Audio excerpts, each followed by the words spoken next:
மகா வன்னியர் சங்கம் சார்பில் ஆகஸ்ட் 10ஆம் தேதி பூம்புகாரில் மகளிர் மாநாடு நடைபெற இருக்கிறது. இந்த மாநாட்டிற்கான துண்டு பிரசுரத்தில் அன்புமணியின் பெயர் மற்றும் புகைப்படம் இடம்பெறாததால் கட்சியினரிடையே மீண்டும் சலசலப்பு ஏற்பட்டிருக்கிறது.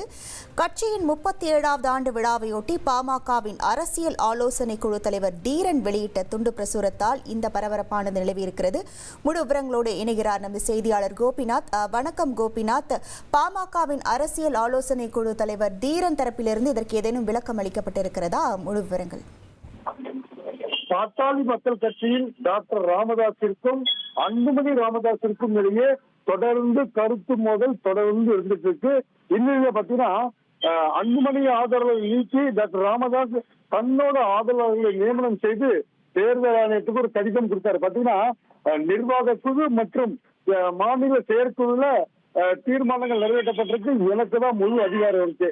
இதை தெரிவித்தாரு. அதுக்கடுத்து பாத்தீங்கன்னா தனது பெயரை அன்புமணி ராமதாஸ் பயன்படுத்தக்கூடாது என்ற ஒரு அறிவிப்பு வெளியிட்டாரு. அதனைத் தொடர்ந்து வீட்டுல ஒட்டுக்கேட்டு தெரிவிக்கப்பட்டு நேற்று விழுப்புரம் சைபருக்கு எந்த புகாரும் தெரிவிச்சிருக்காங்க. யார் இதை வச்சது அவங்க மேல கிரிமினல் நடத்திருக்கிறோம். இந்நிலையில இன்று 37ஆம் ஆண்டு துவக்க விழா முன்னிட்டு டாக்டர் ராமதாஸ் அவர்கள் மரியாதை செலுத்துறாங்க, கொடி ஏற்றுறாங்க. இதுல அன்புமணி ராமதாஸ் கலந்து கொள்வார்னு எதிர்பார்க்கப்பட்டது. ஆனால் அன்புமணி ராமதாஸ் கைலாபுரம் தொடர்றதுக்கு வரல.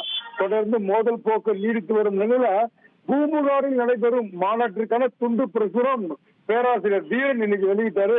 அதுல பாத்தீங்கன்னா புகைப்படமும் இல்ல, பெயரும் இல்ல. இதனை பார்த்தவுடன் கட்சி நிர்வாகிகள் ஒரு அதிர்ச்சியில் இருக்காங்க.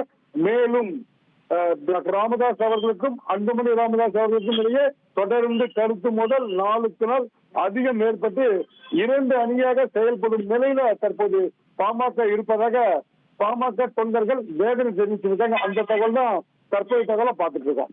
உங்கள் விவரங்களுக்கு நன்றி கோபிநாத்.